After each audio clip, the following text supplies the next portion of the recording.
ప్రభాస్ చిరంజీవి కంటే ముందున్న రవితేజ కోవిడ్ తర్వాత కల తిప్పిపోయిన ఇండియన్ బాక్స్ ఆఫీస్ కు ఊపిరి పోసింది టాలీవుడ్.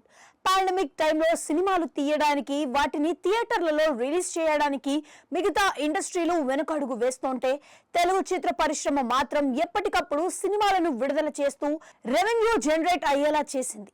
మన హీరోలు వరుసగా సినిమాలు చేస్తూ బ్యాక్ టు బ్యాక్ బ్లాక్ బస్టర్లతో ఇండస్ట్రీని గాడిలో పెట్టారు. కరోనా తరువాత ఎక్కువ చిత్రాలను అందించిన స్టార్స్ లిస్టు పరిశీలిస్తే రవితేజ అందరికంటే ముందున్నారు. మాస్ మహారాజా రవితేజ గడిచిన 3.5 ఏళ్లలో ఏకంగా 8 సినిమాలను థియేటర్లో రిలీజ్ చేశారు. మరో 2 వారాల్లో ఇంకో చిత్రాన్ని విడుదల చేయడానికి సిద్ధమున్నారు. Crack, Khiladi, Ramarao on duty, Dhamaka, Ravanasura, Tiger Nageswararao, Eagle వంటి చిత్రాలు నటించారు. వాల్తేరు వీరయ్య వంటి మల్టీ స్టారర్ మూవీ కూడా చేశారు. ఆయన నటించిన మిస్టర్ బచ్చన్ సినిమా ఆగస్టు 15వ తారీఖున ప్రేక్షకుల ముందుకు రాబోతుంది. ఇది కోవిడ్ తర్వాత రవితేజ నుంచి వచ్చే 9వ చిత్రం అవుతోంది. పాన్ ఇండియా హీరోలలో రెబల్ స్టార్ ప్రభాస్ 4 చిత్రాలలో టాప్ లో నిలిచారు. 2 ఏళ్ల కాలంలో ఆయన నుంచి రాధేశ్యామ్, ఆదిపురుష్, సలార్ పార్ట్ 1, కల్కి, 2898 ఏడి వంటి భారీ సినిమాలు వచ్చాయి. డిసెంబర్ లో రానున్న కన్నంప చిత్రంలో అతిథి పాత్రలో కనిపించనున్నారు. మెగాస్టార్ చిరంజీవి సైతం పాండమిక్ తర్వాత 4 చిత్రాలలో ప్రేక్షకులను పలకరించారు.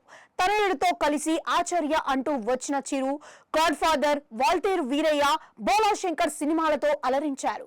వచ్చే సంక్రాంతికి విశ్వంబర మూవీతో రాబోతున్నారు. కింగ్ అక్కినేని నాగార్జున గడిచిన 3 ఏళ్లలో 5 సినిమాల్లో కనిపించారు.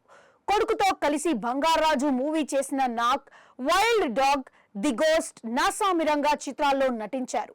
బ్రహ్మాస్త్రం పార్ట్ 1 లో స్పెషల్ రోల్ ప్లే చేశారు. వచ్చే ఏడాది కుబేరాతో ఆడియన్స్ ముందుకి వస్తారు. యువ సామ్రాట్ అక్కినేని నాగచైతన్య కూడా తండ్రి మాదిరిగానే 5 సినిమాలు చేశారు. ఒక వెబ్ సిరీస్ లో అలరించారు. Love Story, Bangarraju, Thank You, Custody చిత్రాల్లో నటించి జై లాల్ సింగ్ చద్దా అనే హిందీ మూవీతో పాటుగా దూత అనే ఒరిజినల్ సిరీస్ లో కనిపించారు. ఈ డిసెంబర్ లో తండేల్ గా వస్తున్నారు. కరోనా కారణంగా టక్ జగదీష్ సినిమాలను డైరెక్ట్ ఓటీటీలో రిలీజ్ చేసిన నేచురల్ స్టార్ నాని, శ్యామ్ సింగరాయ్, అంటే సుందరానికి, దసరా, హాయ్ నాన్న వంటి చిత్రాల్లో నటించారు. హిట్ 2 లో గెస్ట్ రోల్ లో కనిపించారు. ఆగస్టు 29న సరిపోదా శనివారం చిత్రంతో థియేటర్లోకి రానున్నారు. అఖండ, వీరసింహారెడ్డి, భగవత్ కేసరి వంటి 3 సినిమాలు చేసిన నటసింహ నందమూరి బాలకృష్ణ త్వరలో తన 109వ చిత్రంలో ఆడియన్స్ ను పలకరించబోతున్నాడు. పవన్ కళ్యాణ్ నుంచి వకీల్ సాబ్, భీమ్లా నాయక్, బ్రో చిత్రాలు వచ్చాయి. లైగర్, ఖుషి, ది ఫ్యామిలీ స్టార్ సినిమాల్లో నటించిన రౌడీ స్టార్ విజయ్ దేవరకొండ ఇటీవల కల్కితో అతిథి పాత్రలో మెరిశారు. రామ్ పోతినేని ఈ 3 ఏళ్లలో రెడ్, ది వారియర్స్, కంద చిత్రాలను విడుదల చేశారు.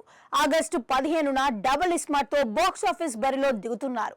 సూపర్ స్టార్ మహేష్ బాబు సర్కార్ వారి పాట, గుంటూరు కారం చిత్రాల్లో నటించగా చరణ్, ఆచార్య, ఆర్ఆర్ఆర్ సినిమాల్లో కనిపించారు.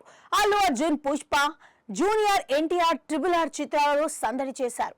ఈ విధంగా కరోనా తర్వాత మన హీరోలు నటించిన సినిమాల రిలీజ్ జాబితా చూసుకుంటే 9 చిత్రాలలో రవితేజ అందరికంటే టాప్ లో ఉన్నారు. హిట్ ఫ్లాప్లను పక్కన పెడితే ఆయన మూవీస్ వల్ల థియేటర్లకు కావాల్సినంత ఫీడింగ్ దొరికింది. ప్రత్యక్షంగా పరోక్షంగా ఆ ప్రాజెక్టులలో భాగమైన వారందరికీ పని లభించింది.